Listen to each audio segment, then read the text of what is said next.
Hey guys, it's Mitch. How's it going? Today we're going to take a look at one of the big foundational pieces for the character of Wolverine. We're looking at Wolverine number 10 from 1989. So this is one of those books where if you're into the character, and I mean everybody in the 90s was into this character, but if you're into a specific character, like there are certain back issues that you need to have for that character. So for Wolverine, I mean a lot of them you probably have to have in some kind of reprint form. You know, you should probably have his first appearance in some form or another. You should probably have giant-size X-Men in some form. You can probably get your hands on a reprint of Uncanny X-Men number 133 from the Dark Phoenix saga in some way, so that you can get that ending shot of Wolverine in the sewers. You need Weapon X. It probably wouldn't be a bad idea to pick up Uncanny X-Men number 212 and 213 for the first big knockdown drag-out between Wolverine and Sabretooth. And more controversial, but maybe you should get yourself Wolverine Origins as well, just to see how they fucked up the character.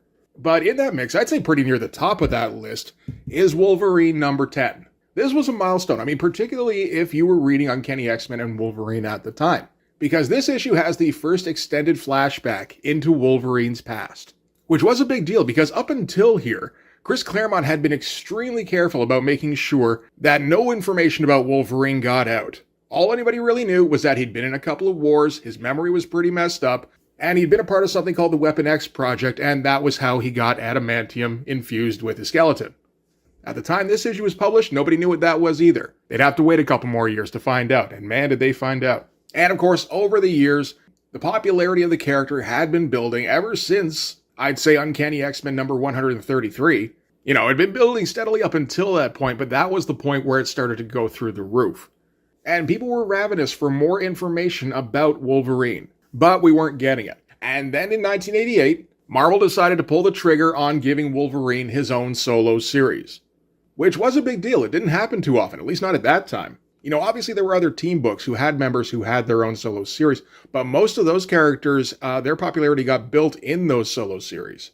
But in 1988, the Wolverine phenomenon was undeniable. And it would probably be fair to guess that the inauguration of the new Wolverine title was met with overwhelming approval, because we were going to get to see Wolverine on his own, in addition to his appearances in the X-Men.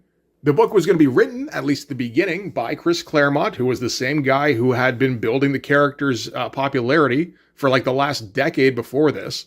And it was going to be drawn by John Buscema, who in 1989 was not the hottest name anymore. You know, he was the guy who built his reputation in the 60s. By 1989, his style was probably seen as at least a little bit old-fashioned, but like nobody told a story like John Buscema, and he could handle any kind of story you wanted to throw at him and make it look dynamic. He was one of the biggest old-timer names in the industry, still going. He was the guy who drew the visual portions of how to draw comics the Marvel way. If anybody could take a solo story that wasn't going to be set really with much of a superhero backdrop, it was going to be John Buscema, and that's kind of an important factor too, because John Buscema wasn't a big fan of drawing superheroes. You know, he'd spent the 15 years previous to this issue drawing friggin' Conan, because that was his baby. And I mean, as far as dipping his toe back in the superhero pool, Wolverine was a good title for it. Because as I said, it wasn't going to be superhero focused, it was actually going to be more like pulpy noir adventures. So John Buscema was able to lean into this comic in a way he probably wouldn't have wanted to if he had been tapped to draw a book like Uncanny X-Men. So let's take a look and see how this classic turned out. Alright, so taking a look at the cover here. Honestly, this cover is kind of in line with the covers that had preceded it for the most part in the Wolverine solo title, in that it's Wolverine versus an enemy or enemies in some kind of exotic locale. You know, it's kind of classic adventure comics style covers. Only this time, things are looking a bit rougher around the edges than we're used to seeing. We'd seen a couple of inkers on Wolverine leading up to this. The first two were a little bit rougher, I suppose, in that they were Klaus Janson, and he tends to have kind of a scratchy style. But then after that, you had Al Williamson and then John Buscema himself, which I imagine probably had a bit of a rough-hewn look, mostly because John Buscema was keeping to a monthly schedule. If you're doing both pencils and inks, that can get a little bit crazy looking sometimes. But this is a little bit more out there than that. There's a lot of like sharp angles all over the place. There's a lot of scribbling going on. There's some like dry brush textures, maybe even like thumbprint smudges. Sabretooth has got Wolverine down in the snow. They both look crazed with anger. Sabretooth looks like he's about to beat him to death, either with a particularly thick tree branch or maybe a chunk of granite. It's a little hard to tell just because the rendering is so rough on that thing.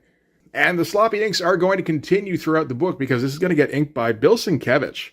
And I love Bill Sienkiewicz's work. His solo stuff where he's doing the penciling too can sometimes get just too expressionistic for me, I'd say. Ultimately, I do like a bit more of a meat and potatoes approach. Although I can certainly appreciate the results Sienkiewicz often gets. This is the kind of situation I really like to see Bill Sienkiewicz in, though, where he's got a penciler who's very structured and has everything locked down tight. And he can provide some scribbly finishes over the top of everything to give it sort of a manic energy.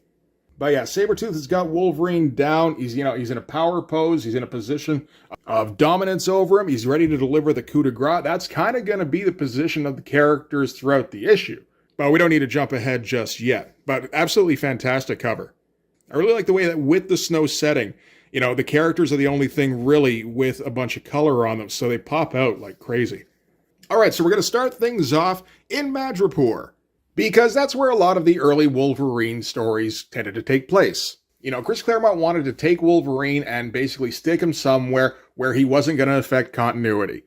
Claremont's on record as saying he didn't really want Wolverine to have his own solo title, but he didn't, ultimately he wasn't going to have a say on that. But I get the impression he was not happy about having one of his characters that he was going to, rely on in continuity in his own title that he'd been running for close to 15 years at that point. And I don't think he liked the idea of having one of those characters, particularly like a mainstay character like Wolverine, at the whim of some other writer. So in a situation that he didn't have control of. So this is going to be the last issue written by Chris Claremont in this run. And these first 10 issues do kind of set the foundation for the title. Sticking Wolverine presumably somewhere on the other side of the world, building up the Madripoor lore, and, getting into situations that didn't have anything to do with his X-books. So this situation here, Wolverine finds himself in a bar somewhere. And a fight's broken out and it's turned into a full-on brawl. And John Buscema is going to start us off with a splash page that wouldn't look entirely out of place in Conan. This is the kind of page that he's drawn quite a bit over the previous years. All these figures have great-looking poses. They're all nicely separated to the point where nobody's really overlapping anybody to the point where they're obscuring another patron. Oh, except for this guy in the corner, but he got colored out of the shot anyway. Great figure movement, naturally. Again, this is the How to Draw Comics the Marvel Way guy. I've seen this kind of power stance before, and I've seen him describe the through line for a punch. So yeah, he knows that about as well as anybody. So, nice fun start here. Not exactly the most unfamiliar start necessarily for a Wolverine comic. And they're going to continue going at it. And meanwhile, Wolverine is off in the corner trying to enjoy his beer. Kind of. He also seems to be in his feelings a little bit, and we're not really sure why just yet. But this is the deal sometimes. This is what Wolverine likes to do in his off hours occasionally, is go down to the bar, only he's going in disguise. So he's got to have an eye patch on, so nobody recognizes him. No word on whether or not he puts eye patches over his sideburns too, because those are kind of more recognizable features. And it turns out when Wolverine sits in a bar and he gets to feeling a little mopey, his mind starts to reel back to some memories. He doesn't have a whole lot of those, so I guess the ones that are there do stick out a little bit. Gotta love the background stuff going on here, all this smudgy stuff. I don't even know how Bill Sienkiewicz is accomplishing that. I would guess probably dry brush, but who knows. With Bill Sienkiewicz, it could be anything.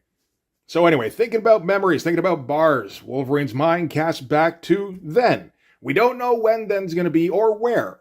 This is some nebulous place and time in Wolverine's past.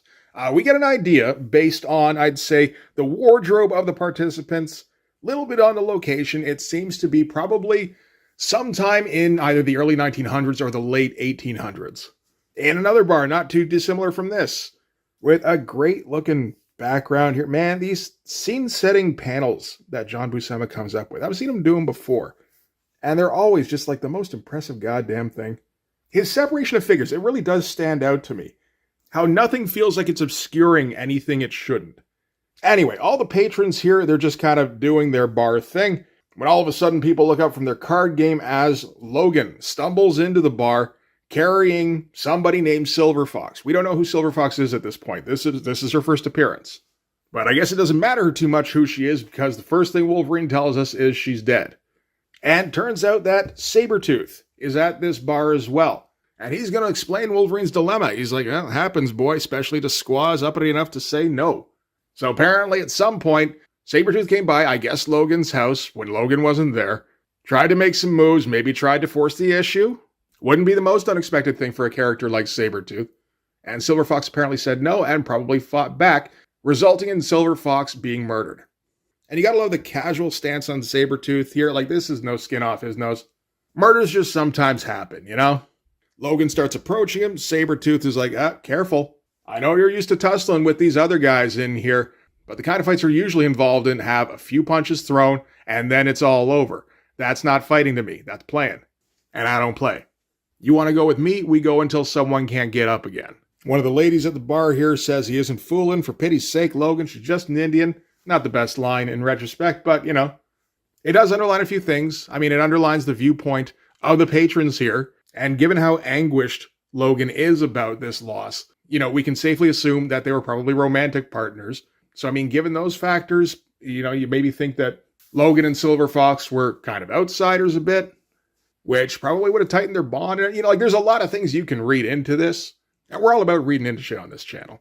From there, we got to cut back to now, back to the bar brawl in the present day in Madripoor. And this is kind of how this issue is going to progress, where we keep kind of cutting back and forth from the past to the present. It's like, yeah, Claremont has agreed to finally give you like a solid chunk of Wolverine's past, but he can't help himself, making it drips and drabs. Like, he's still going to make you work for it, which, I mean, you know, you do need something to cut back and forth from for pacing. But still, it's a little funny how that works out. We also get the bit here where Sabretooth is standing before a piece of cake on the counter and, you know, scoops off a little bit of icing.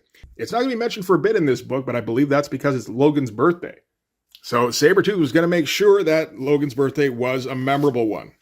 They do mention that they have some kind of history before this, but it had never gotten to this point where, you know, Sabretooth was always putting Logan down, but it had never accelerated to the point where something needed to be done about it until now.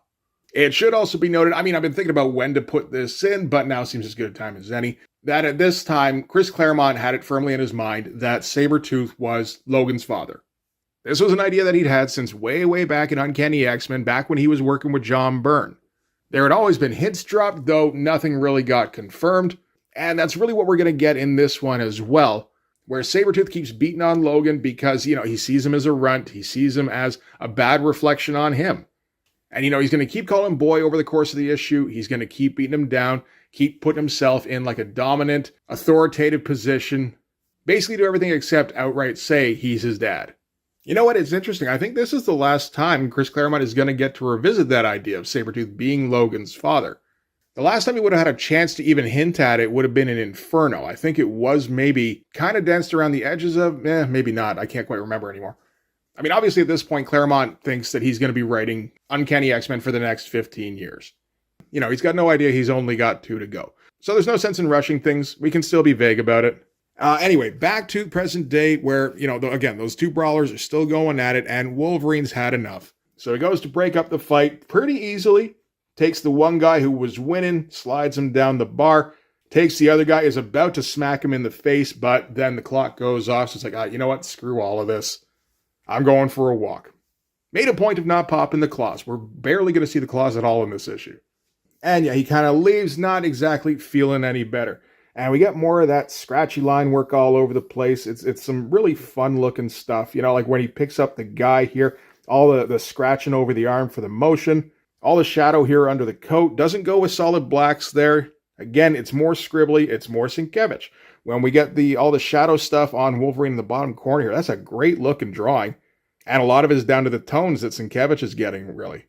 This shot here, I mean, I think this is more down to John Buscema and just his sense of composition. This is such a great looking panel. You know, the pose is good. We don't actually see very much in the way of detail. We just see a little bit of highlight for the arm and the leg. Everything else is in shadow, and that works perfectly for how light is meant to work. In addition, we're also framing the character with the shadows here as he walks under some kind of overpass. And we're going heavy line work on the shadow here and on Wolverine himself, and much thinner, lighter line work on the background detail. So like really kind of standing him out.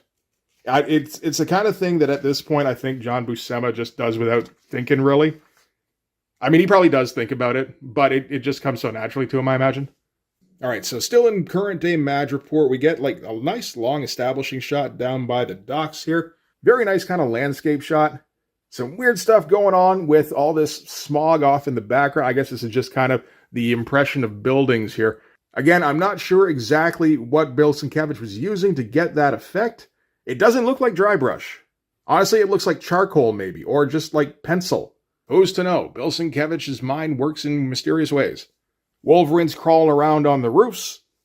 Not for any particular reason, as far as I can tell. He's not hunting anybody in particular. He's just kind of keeping an eye out, and that's a good way to do it, is by sticking to roofs. And again, we got a pretty great looking composition here. Kind of similar, really, with the way he drew the figure, where it's largely in black and kind of alternating where the light sources hit. And also framing the character again with the roof he's standing on and the roof that we're closest to, I suppose, here. You know, Big John didn't need to do that shit, but he's going to throw it into just, standard storytelling panels just to kind of spruce the room up a bit. And while he's crawling around on rooftops, he's still thinking back in his memory. Kind of apropos of nothing, really. He's thinking like, did I love Silver Fox? Thought so at the time. Not so certain anymore. It was too long ago. Did it matter in the end? Probably not.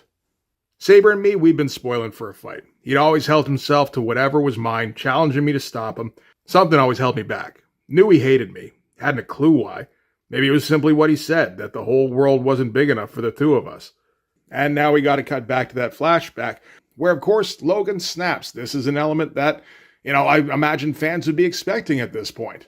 The whole thing with Wolverine and Uncanny X-Men is that he's kind of tactical, a little bit ruthless, although he does usually hold back at least a little bit when he's dealing with somebody who isn't like some ultra-powered villain. But you push him into a corner long enough, and the berserker rage starts to come out, and then he's an unstoppable killing machine, right? So now that's got to take effect, obviously, as Logan springs into action, socking Sabretooth right in the jaw, and the brawl is on. Again, crazed-looking expression on Wolverine's face here. And he starts hammering away at Sabretooth, as you would expect. What you might not expect at the time is next thing that happens is Wolverine gets thrown through the bar. Pops up looking absolutely feral, and Sabretooth is standing over him, and he's smirking, because this is what he wanted all along. Takes a swipe at Logan. I think this is probably him clawing at him. We do focus a fair bit on Sabretooth's claws in this. And then we're going to cut back to the present, because that's just the opening salvo. Like I said, Claremont wants to give you this in little bits and pieces, not all at once.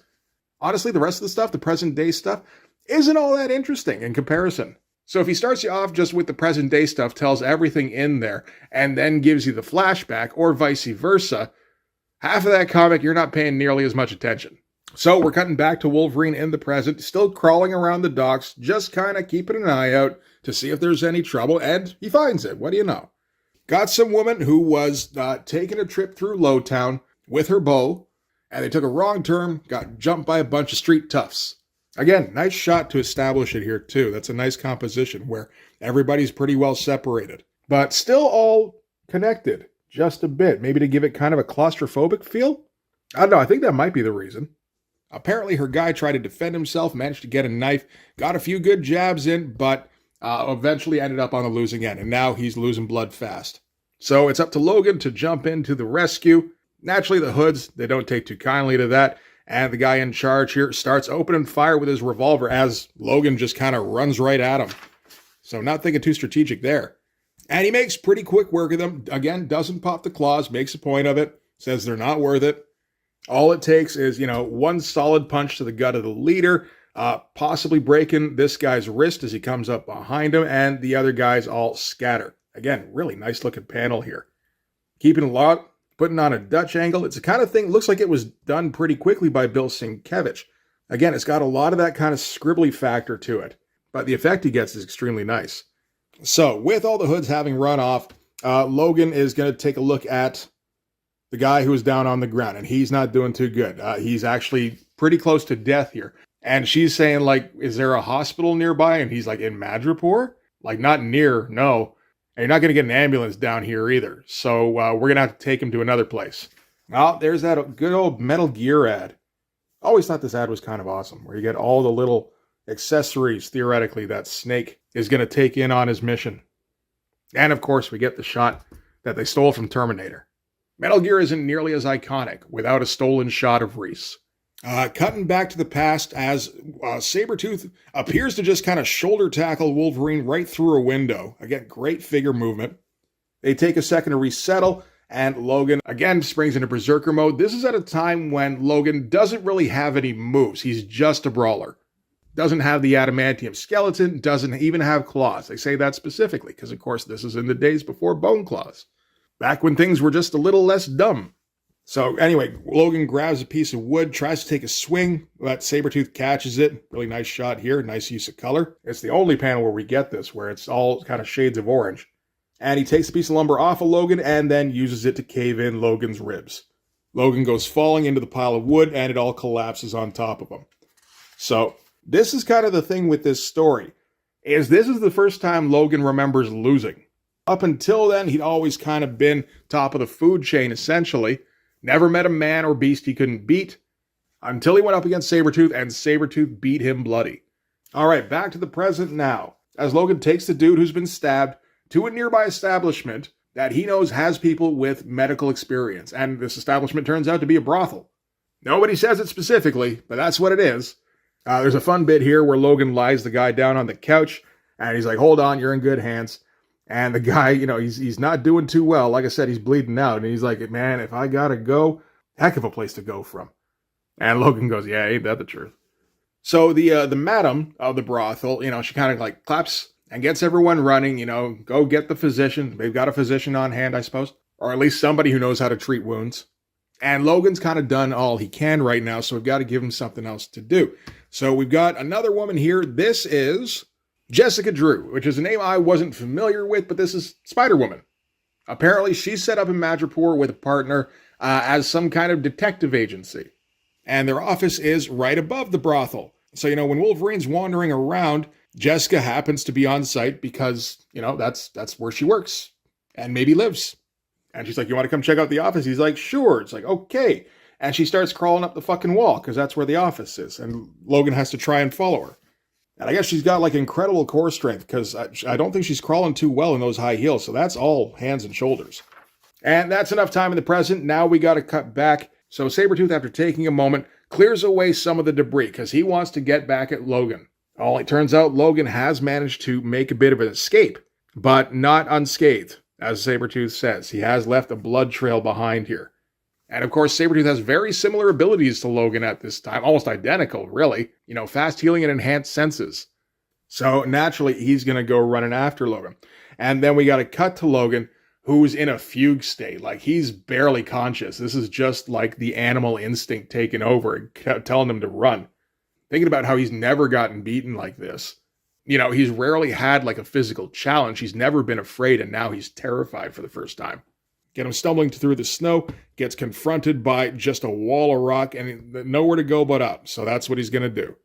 And again, that's a long enough episode in the past. We got to cut back to the present, which does make a bit of sense because we are finally getting to a bit of a lull in the fight. Round 1 is over. Round 2's just around the corner. So we got to slow things down a little bit so that, we don't just keep the pace at breakneck here.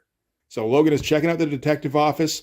And he's going to get a rundown on like local politics in Madripoor, who's running what, that kind of thing. Honestly, just kind of reading this out of context, not a whole lot of it made sense to me. Claremont's usually pretty good about providing basic context when you jump into a single issue without reading the previous chapters. He also does tend to just kind of throw a lot of information around, and you got to just kind of grab what you can sometimes. So after John for a little bit, he takes his leave of the ladies, and he's going to go take the air. Speaking of taking the air, we're going to cut back to the past where Wolverine has decided to scale the mountainside. Surely Sabretooth will not be able to follow him this far, right? Well, he does eventually work his way to the top. He's exhausted. He's beat to shit. Finally gets up there, crawls over the edge, and of course, Sabretooth is waiting for him. And first thing he says is, sound like a dog, boy. You want to die like one on your belly or on your feet like a man. So again, gotta put him down immediately. Can't even say, hey, good fight you put up there. Now let's go again. Like, he's got to just berate him constantly. Oh, and that's all we're going to get from the past again. We got to cut back to the present. Logan is going to stop in on an old acquaintance of his. This is the Madripoor chief of police. And they're going to have kind of an inconsequential chat, really, where the chief is going to tell him that he stirred up a hornet's nest at the bar earlier tonight, and now those guys are out looking for him. He also says some other stuff about Logan apparently making an inquiry about some person, and that person being dead. We're not going to hear a whole lot about that in this. And as Logan gets ready to leave, the chief also wishes him a happy birthday. This is the first mention that this is Logan's birthday. Seems like a weird detail at the time, but it is going to get clarified later on. So, back to the past. Logan, having crawled up the cliff face, having thought he'd escaped Sabretooth, now has to face him again. And naturally what happens? He flies into a berserker rage again. And this is the point where they mention that on the day when Silver Fox was killed, that was also his birthday. So that was the beginning of a tradition for Sabretooth. And now every year, on Wolverine's birthday, Sabretooth finds him and just kind of dedicates the day to ruining Wolverine's life. You know, screwing up anything he's got going on and then beating him to within an inch of death. And we get kind of a classic shot of Wolverine here. I'm pretty sure this was featured in How to Draw Comics the Marvel Way as how to draw a dynamic figure with the extra wide stance, twisting up the torso, so it's kind of perpendicular to the hips almost, flexing every muscle, you know, and of course the look of rage on Logan's face. And he dives in and again gets a few good hits in because he's in berserker rage mode. So this is the point where, if this was a Spawn comic, this is the point where Spawn wins. What happens is, you know, Spawn fights a guy, and maybe they're evenly matched. Maybe Spawn is a little outmatched, and the villain starts winning, and Spawn goes, enough, and he snaps and he wins because he has, you know, the power of enough on his side. But this isn't that comic because, you know, Wolverine does get a few good hits in. Again, these look like just haymakers he's throwing at Sabretooth, but Sabretooth is able to catch one. Again, we get that close-up on the claws, and that's enough for him to turn the tables. You know, gets a counter hit here, and then follows it up with a big haymaker punch, sending Wolverine flying. And Claremont's going to hammer it in case it isn't clear enough, that Wolverine doesn't have much of a hope in this fight. Says, the only thing that mattered was killing Sabretooth any way I could, as if I had a prayer of succeeding. Fast as I was, he was faster. Hard as I hit, he hit harder. So looking at it in that light, you can almost see Sabretooth's point. You know, if we're looking at this through the lens that Sabretooth is Wolverine's father. You know, he's the original, he's the undiluted version. And he's pretty much the same as Wolverine in every way, except that he's better. And that's kind of how you want your nemesis to go for your protagonist, really. You know, like, yeah, you can have your protagonist fight all sorts of dudes, obviously. But if we're talking nemesis, like antithesis, you want a guy who's very similar to the protagonist, only more formidable in every way. So the protagonist is at a constant disadvantage and has to persevere and maybe come up with some kind of clever way or like just win through force of will. You know, he has to overcome challenges in order to actually beat his superior opponent. You know, it feels a little bit unnecessary to drum this in, but we do cover a lot of Image comics on this channel. So anyway, having gotten knocked away, like Logan is struggling here. He's going to keep trying to come back because he doesn't know how to do anything else. But every time he gets close, Sabretooth gives him a boot in the ribs, crack in the jaw, boot in the jaw, and Logan's down yet again. Meanwhile, back in present day, we still have a little bit to wrap up here as Logan is once again wandering around the docks. Because that's where all the nightlife is at. Only this time he's managed to pick up a tail, and it's Jessica Drew, the, you know, Spider-Woman, the detective. She's been following him around to make sure that he's not stirring up more trouble, because something seems off about Logan. And Logan's like, yeah, you don't have to worry too much longer. It's almost midnight. And she's like, oh, what, does this have something to do with your birthday? And he's like, God damn it. Captain just keeps blabbing everybody, doesn't he? And that's the point where those guys from the beginning find Logan, or Patch, you know, they keep calling him Patch. I always forget about that. Because he just looks like Logan. And apparently they've decided that getting embarrassed is enough to warrant a hit. Because they're screaming around Madripoor in their convertible, and someone brought the automatic weapons. Logan jumps for cover, Spider-Woman jumps for a roof. The dude who's riding shotgun decides that the automatic isn't doing well enough, so he picks up a grenade launcher and starts blowing up everything. That's a whole bunch of black ink there, man. I can't imagine what the pencils for that look like. You know, just the lines coming in for the shot, and then like a little bit of like blobby detail, and then just take the side of the pencil and just shade everything. And Sienkiewicz is like, yeah, I got you, Big John. And it does end up looking pretty great, actually. So, yeah, now we got gunfire, we got explosions, and then they break out the flamethrower, so they got a full-on arsenal in there, I guess. Keep taking shots, alternating now between the grenade launcher and the flamethrower. Explosions knock Logan off his feet, and then they're able to hit him with the fire, and he has to go diving into the river to put himself out. And the assholes from the beginning kind of celebrate a job well done. They're going to pop a couple more brews and then head back to the bar. They don't notice someone approaching out of the mist behind them here. It's a little bit subtle, but, you know, I think if you're reading this at the time, you might wonder if that's, like, Jessica Drew? Because, like, who else would it be, right? Oh, we're not going to find out just yet, though, because we got one more flashback at least. As Sabretooth has Logan at his mercy, you know, Logan is, like, pretty out of it at this point. And Sabretooth's now ready to just tear his throat out. And Logan has one last shot of defiance where he grabs Sabretooth and throws them both over the side of the gorge. I love the desperation in the lunge here. Like, he can barely keep himself upright. He's just got enough in him to push Sabretooth over. Quick cut back to the present as Jessica Drew fishes Logan out of the drink. And they just kind of sit down and catch their breath. Logan's like, thank you for taking care of those guys. I really appreciate it. She's like, I didn't do that shit. I thought you did that shit. No, I didn't do that shit. So it seems there's some kind of mysterious benefactor at work here. And then we got to cut back one more time to the bottom of the cliff where both Logan and Sabretooth have landed. Sabretooth landed right on top of Logan naturally. And Sabretooth wakes up first and goes, okay, that was a little gutsy. I'll give you that. But ultimately ended how it was always going to end, with you flat on your back and me walking away. And that's pretty much going to be the end of the flashback. We get one more sequence here in present day where Logan is tracking down the guys who blew up the pier to try and get to him.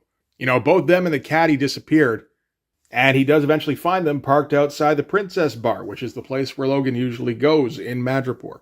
So he goes busting through the windows. We get like the only 2 shots of the claws in this entire comic, and finds that he showed up a little bit too late, because those 2 guys, they've already been killed, and they've been trussed up with like bows and ribbon with a note attached to them. So this is a birthday present. Logan comes over, reads the note. All it says is, nobody kills you but me, especially today. And we end with Logan crumpling the note in his fist, saying, not if I get you first. Not that there was going to be much of a rematch, really, until, I think probably Wolverine number 40? Like, it would be a little while before the rematch would happen. And that one would be scripted by Larry Hama. That's a hell of a fight, too. But yeah, that is going to do it for Wolverine number 10. We do end with a pinup by Kent Williams of the Meltdown crossover between Wolverine and Havoc, where he draws his kind of repugnant Wolverine that he perfected on that book. Always good to see. So yeah, that's it for Wolverine number 10. It's a good little story. It's interesting in that while it is a look back into Wolverine's past, which is all anybody really wanted, and I think this did kind of tide them over for a little while, it really doesn't set anything in motion. Like, it doesn't ultimately tell you anything you didn't already know, which is that Wolverine and Sabretooth have a long-standing history of hating each other. This is just, like, the catalyst. But that was the kind of thing everybody wanted. Was we know he has this relationship with this guy, we know he has this history with this organization. When did all these things start, and what were the details? And we finally got a little bit of details. The action throughout is pretty great, I gotta say. Like, John Buscema is actually absolutely the right guy for this. I'm thinking about the guys who were getting popular at this time, like in 89. You're thinking like Silvestri, I think. Silvestri could pull this book off, for sure. Like, he's a John Buscema acolyte, really. But like Jim Lee in 89, I don't think so. Todd McFarlane, no, not so much. It would have been flashier, but the action wouldn't have been as smooth and dynamic. No, I think John Buscema is absolutely the guy for this, particularly with the background on this fight, like where and when it's set. You know, it's not quite a modern setting, and it's really just 2 guys brawling for quite a few pages. John Buscema is going to do that better than just about anybody at this time, I think. So yeah, you know, foundational issue, and hey, I finally got a copy. I've been wanting to get this for a while.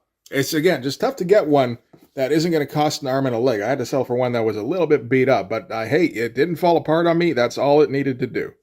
So anyway, that is going to do it for this one. Thanks very much for watching, guys.